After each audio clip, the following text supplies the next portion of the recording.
Welcome to our new story, Chapter 3, The Dark Vortex.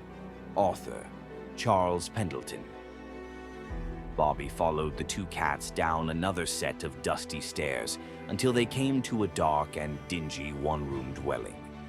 As he entered the room, walls of swirling colors collided with waves of pastel hues like Jackson Pollock in a blender. "What do you think of all this?" asked the gray cat, whose little mouth bore a playful grin. "Are you kidding me?" Bobby uttered in amazement. "You can talk?" "Sure, we can talk. We can do anything we want in here. I'm Max, by the way." "And I'm Maya. What is your name?" "Bobby. Bobby Bristol." "Well, Bobby Bristol," said Maya with her delicate accent, "allow the room to color your world in shades of deep ocean blue or a charismatic periwinkle while you marvel, allured by the disintegration of time and the recreation of illustrious absurdities." "Oh, Maya," said Max, "you ruffle my fur with your incessant knowledge of the world and all it holds in its divine chalice." He rubbed against her as the colors became more pronounced and distinctive. "Why are the colors moving around us in slow motion, almost like they seem to know we're here?" "That is a good question, Bobby. I will try to answer it as best I can. The colors in this room are not comprised of your typical red, yellow, and blue. They are the colors of time. And what is time? Is it nothing more than a boring configuration of empty space that waits patiently for someone to find joy in it? Or is time something more than that? Time is essentially the essence of our being, and without it, there would be no seconds, no minutes, no hours. There would be nothing. We can't live without it, and if we have too much of it, it destroys us. There is no getting around it. Time is a lot like people. It is both good and bad. So it's like watching babies roll around, or watching someone who is old slowly die because they can't move around anymore," replied Bobby. "That is a very good representation of time." "Wait, get ready," said Max. "Now for the real ride," shouted Maya. When Max and Maya dove into the swirling mix that had now consumed the ceiling, the rippling effect within the wall could not be contained, and it pulled Bobby in as well. "Find the talisman, Bobby," said Maya while indulging in the tapestry of paint that would have been a turning point for Van Gogh. "Find the what?" "The talisman. It will resemble an amulet or a trinket." "What for?" "The stateroom. You can't enter without it." "And why do we need to go to a stateroom anyway?" "Because you have entered our world, and anyone who comes through here must partake in the Feast of Kings before his or her heart can be analyzed." "So, they're going to be examining my heart?" "So to speak, but only to gather enough information through your DNA from the food that will be presented to you." "My DNA?" Maya laughed. "We're a bit more advanced than you, and please try not to take that the wrong way. Your DNA is what defines you as a human being.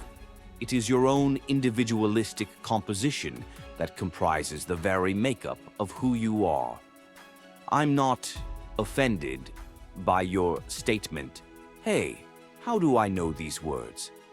Because in time you will have learned those words. Let's just say, in order to see the whole picture, we have to be able to look at the past and future collectively. Now imagine that you are a wise old man. Were you not a child once? Of course you were, but now you're young again. Do you get the picture? That is the only way I can logically explain any of this to you. You're getting smarter, Bobby." "Wow, I'm getting smarter without trying. as Bobby swept through the immaculately detailed colors, inhaling the fragrance that was being produced by a convolution of the menagerie itself. Max and Maya indulged in what could only be described as the glorious scent of catnip. As Max and Maya twirled about in ecstasy, taking deep breaths that only enhanced the visual stimuli, allowing the patterns to pulsate and react, Bobby swam up and down the room like he was in the mind of Monet during one of his many daydreams. The talisman is not here. Then there is only one place it can be. Where, Max? Look up to the stars and every answer you need will be revealed. Are you crazy? I'll fall into that black spiral on the floor. You won't, Bobby, said Maya. The force of gravity is altered in here, as opposed to your side of the world where gravity pulls in one direction. In this room, it has a tendency to reverse itself, forcing you upward.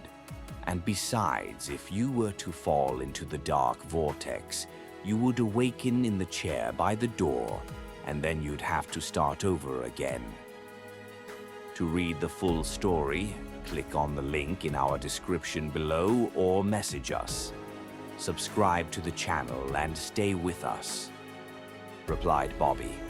As he maneuvered his way up and into the tight space, he soon found what resembled a shimmering blue sapphire. It was encased in a pure gold housing and was hanging where a ceiling light should have been affixed. Got it! Now turn around and let it hover under the vortex. Inertia will do the rest. Huh? Just stretch your arm out and release it. We're running out of time. Without hesitation, Bobby extended his arm downward and out of the grand illusion of colors. He then released the talisman. For a moment, it began to emanate the purest shades of purple and green before it fell into the dark vortex and was gone. Now what? Now we wait for the whirlpool to disappear. As the whirlpool began to absorb all the colors, it slowly diminished, leaving only the sapphire key. A key that would be used to unlock a very special place, indeed. To read the full story, click on the link in our description below or message us. Subscribe to the channel and stay with us.